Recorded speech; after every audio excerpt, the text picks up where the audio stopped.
Untuk share screen-nya sudah keluar di layar? Tampilan share screen-nya? Sudah, Pak. Ya, jadi kita coba sedikit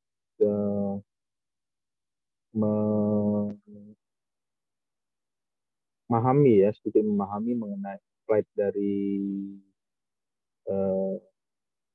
mesin-mesin fluida ini. Nah, salah satunya dari mesin-mesin fluida itu ialah pompa ya. Di bagian ini ada pompa. Pompa ini masuk dalam kategori mesin fluida karena pompa ini berfungsi untuk memindahkan fluida. Jadi kenapa fluida itu dipindahkan? Ya karena fluida ini ingin dipindahkan dari posisi yang lebih rendah ke posisi yang lebih tinggi. Jadi kalau pompa itu fungsinya menghisap air atau aliran menghisap fluida air yang ada di dalam tanah, yang ada di bawah permukaan tanah, lalu dipindahkan di atas permukaan tanah atau di atas pada ketinggian tertentu sampai ketinggian 10 meter, 20 meter dan sebagainya. Ada beberapa hal di bagian ini untuk pompa penyebab turunnya suction, lift. Yang pertama dipengaruhi oleh kenaikan temperatur cairan yang dipompakan, kenaikan heat loss pada pipa suction, kemudian kenaikan kecepatan liquid pada saat memasuki impeller ya, impeller axis. Kavitasi ini apa? Kavitasi itu adalah terjebaknya udara atau gelembung ya. Jadi kalau bisa dibayangkan ada bubble atau gelembung yang ada di dalam saluran pompa atau di dalam saluran instalasi pipanya. Itu adalah kavitasi. Hal apa yang menyebabkan kavitasi? Yang pertama, ujung belokan terlalu ekstrim. Misalnya beloknya itu 90 derajat, tetapi karena tidak ditambahkan radius atau lengkungan 90 derajat ya. Nah, proses pembelokan yang terlalu ekstrim inilah yang mampu menimbulkan atau mengeluarkan kavitasi. Jadi ada udara yang terjebak di saluran tersebut. Lalu permukaan dinding laluan yang friksi, tadi ada gesekan ya, gesekan fluida terlalu besar, tidak ada dinding pipa terlalu kasar atau besar sehingga friksinya tinggi, dapat menghasilkan kavitasi. Yang ketiga adalah gangguan aliran lain yang menyebabkan terpisahnya aliran dengan dinding saluran. Ya, di tampilan di gambarnya bisa terlihat grafiknya.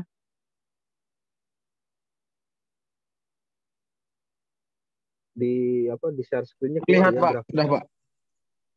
Ya, untuk tanda-tanda kavitasi kalau ya sederhananya secara audio atau secara suara ya, yang bisa dipahami nanti kalau ada mendengar pompa, suaranya bagaimana pompa tersebut ketika dia menghasilkan kavitasi. Yang pertama ada suara noise, suara yang berisik ketika pompa tersebut beroperasi. Jadi pada saat pompa air difungsikan, dihidupkan, dinyalakan, maka menghasilkan noise, suara yang berisik. Lalu getaran vibrasi pompa sampai terdengar. Jadi pompa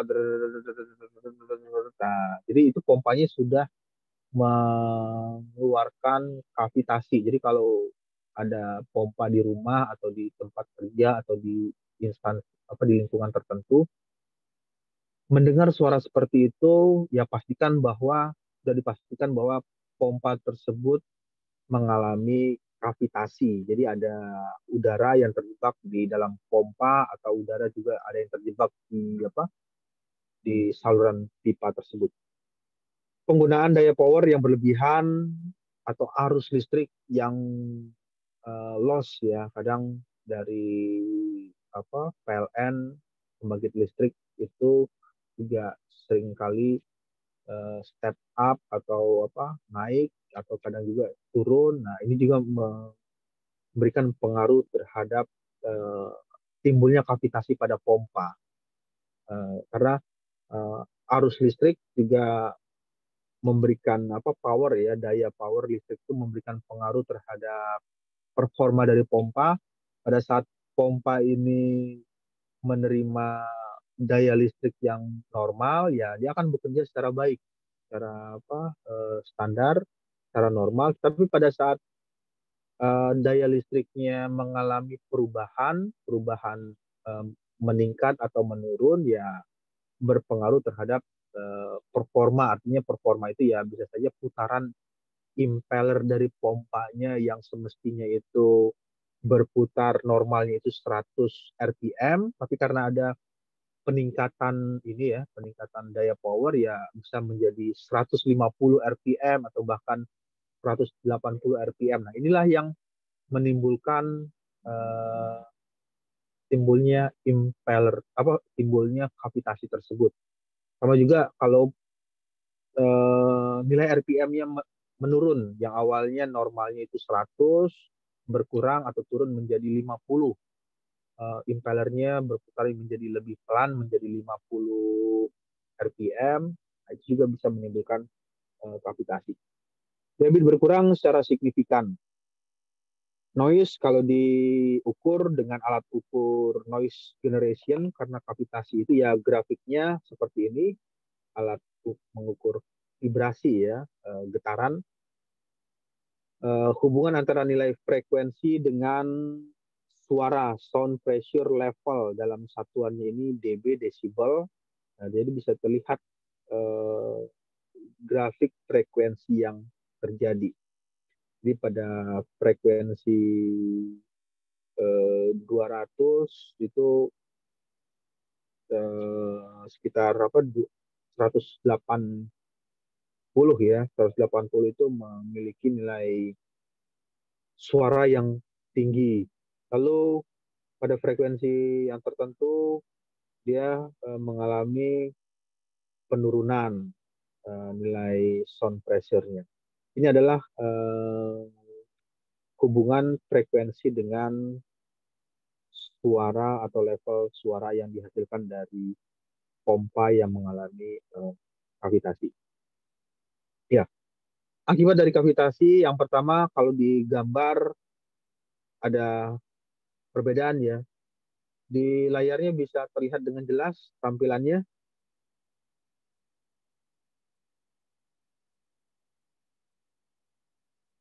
Untuk share screen di layarnya bisa terlihat ya dengan jelas.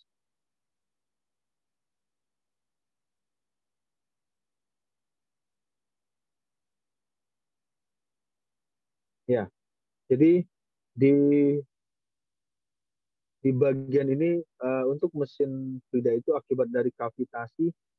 Yang pertama erosi permukaan, permukaan impeller dan rumah keong ada lubang-lubang kecil atau eh, bopeng ya, atau bagian yang berlubang yang ditimbulkan dari kavitasi. Getaran strukturnya struktur dari pompanya itu sudah mengalami perubahan, penurunan efisiensi, yang efisiensi dari pompa, performa dari pompa juga mengalami perubahan, suara yang ramai atau suara yang berisik ya dari pompa tersebut. Nah, ini adalah beberapa poin yang bisa dilakukan untuk menghindari kavitasi. Kavitasi hanya terkait dengan posisi hisap suction pada pipa pompa. Karena perhatian pada tempat ini, kurangi jumlah katup. Jadi untuk mereduksi kavitasi, katup itu dikurangi, pulp ya, lengkungan-lengkungan, belokan-belokan pada pipa hisap itu dikurangi untuk memperkecil timbulnya kavitasi. Gunakan eccentric reducer bukan concentric reducer. Letakkan bagian lurus dari eccentric reducer pada sisi atas dari pipa hisap. Dapat mungkin pipa hisap sangat pendek. Ya, kalau misalnya suction atau pipa tersebut dibuat panjang, dikhawatirkan bisa menimbulkan kavitasi. Kenapa bisa menimbulkan kavitasi? Karena dengan panjangnya pipa ini bisa saja ada fluida udara yang ikut masuk ke dalam pipa tersebut. Nah, itu dalam pipa tersebut menghasilkan kavitasi. Pipa isap berdiameter sama dengan diameter inlet pompa. Jadi idealnya itu memiliki diameter yang sama dengan diameter inlet pompa. Gunakan long radius elbow pada saat merancang sistem piping perpipaan. Untuk pipa yang dihubungkan dengan pompa untuk mereduksi kavitasi dengan menggunakan lengkungan yang cukup panjang, ya, radius yang cukup panjang. Yakinkan bahwa katup kaki terbenam secara sempurna. Nah, ini juga merupakan cara-cara yang bisa digunakan untuk mengurangi kavitasi.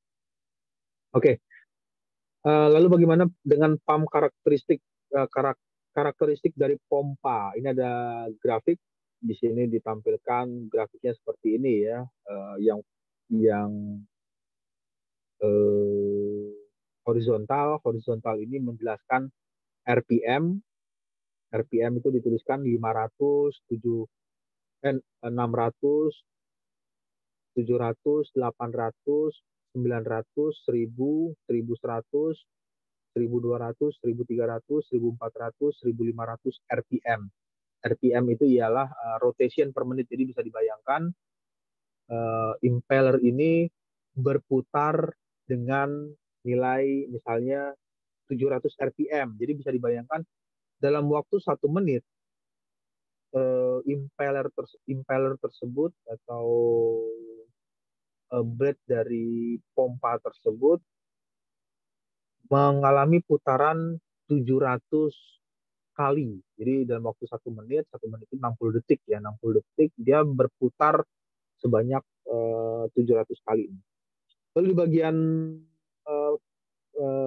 vertikalnya ini menjelaskan hubungan antara nilai N,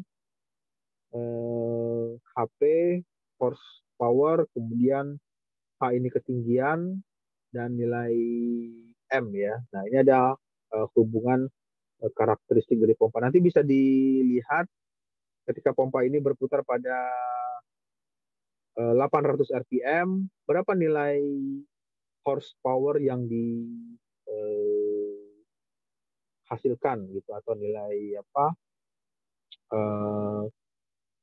nilai heat yang dimiliki oleh pompa tersebut. Ya, di bagian selanjutnya ada karakteristik working karakteristik kerja dari pompa. Grafiknya 0, 10, 20, 30, 40 sampai terusnya. Lalu H ini adalah ketinggian, heatnya, N ini 1450 RPM pada putaran 1450 RPM. Nanti bisa diperkirakan berapa karakteristik dari pompa tersebut.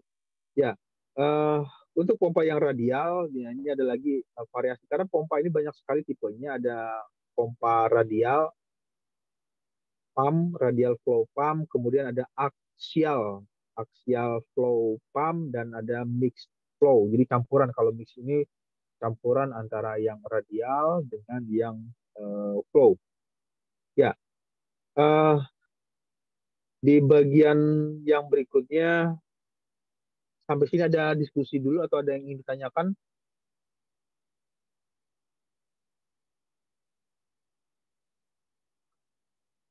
Ya, kalau tidak ada beberapa hal, ya. Yang pertama, untuk kerugian pompa, pompa ini bisa diperkirakan ada kerugian secara mekanik.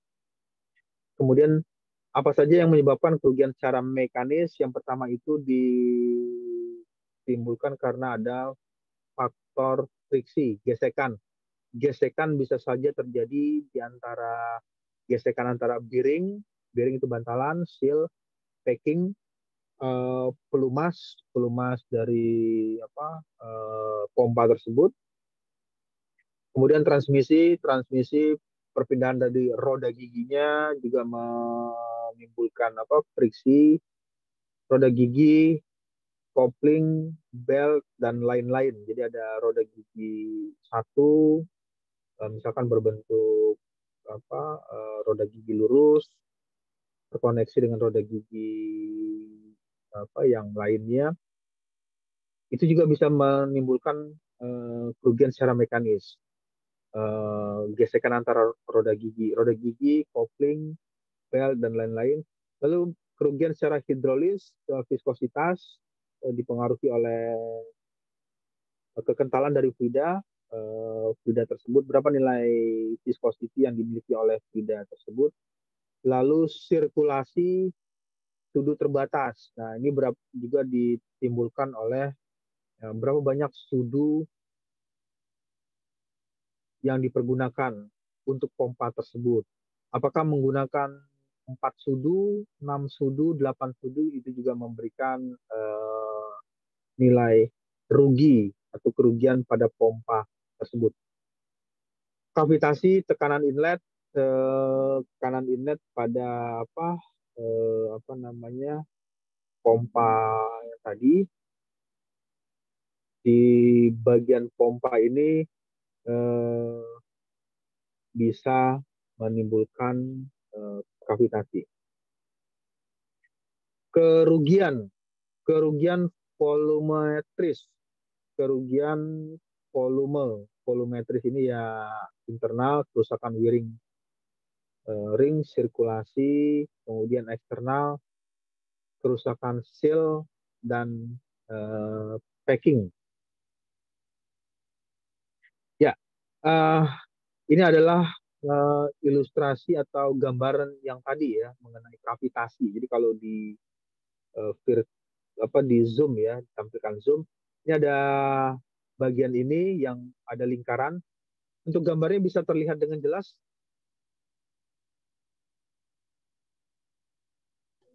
Terlihat, Pak. Ya, jadi di bagian ini ada lingkaran ya, ada lingkaran yang kecil, kemudian ada lingkaran yang besar ya, lingkaran sebelah kiri dan sebelah kanan.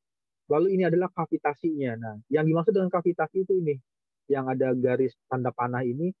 Jadi ada fluida cair di bagian bawahnya yang mengalir, tetapi di bagian lengkungan, yang bagian melengkung ini ada gelembung udara yang terjebak atau udara yang terjebak di bagian melengkung tersebut.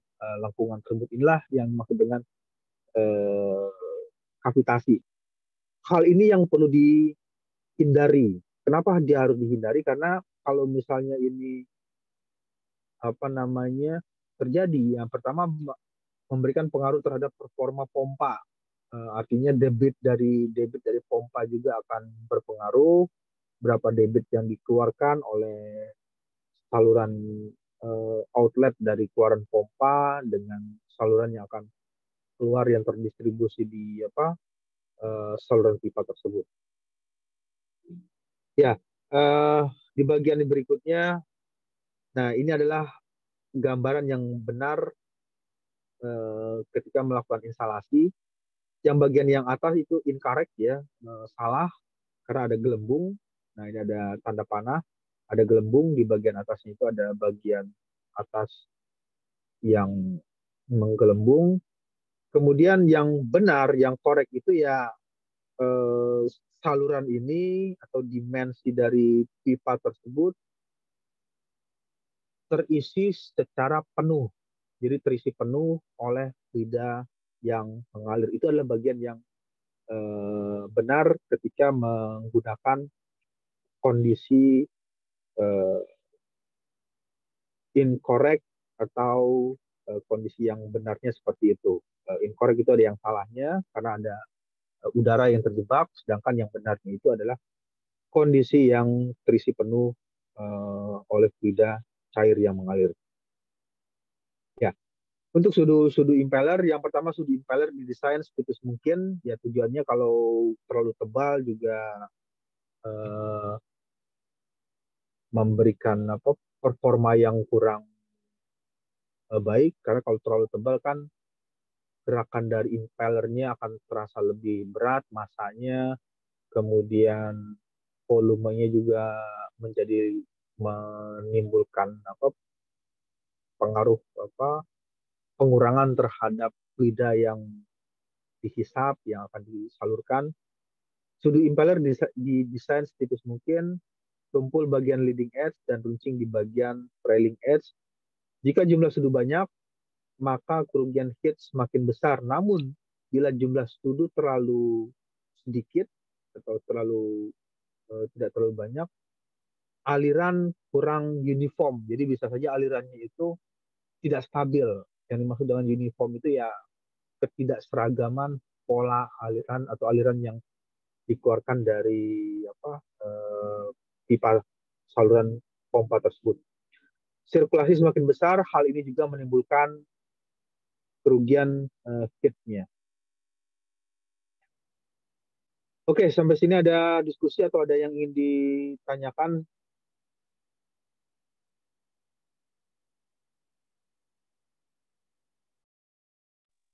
Ya, kalau tidak ada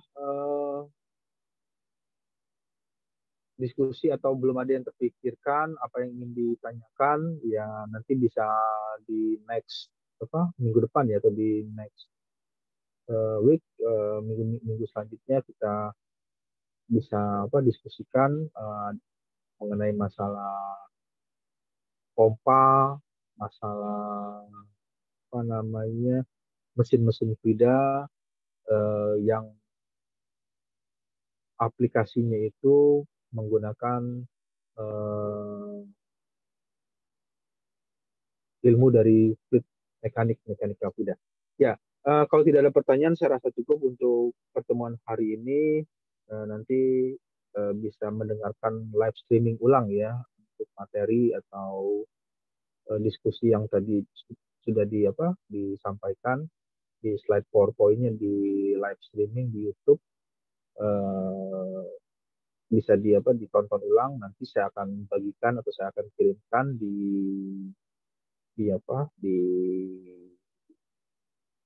live streaming YouTube-nya.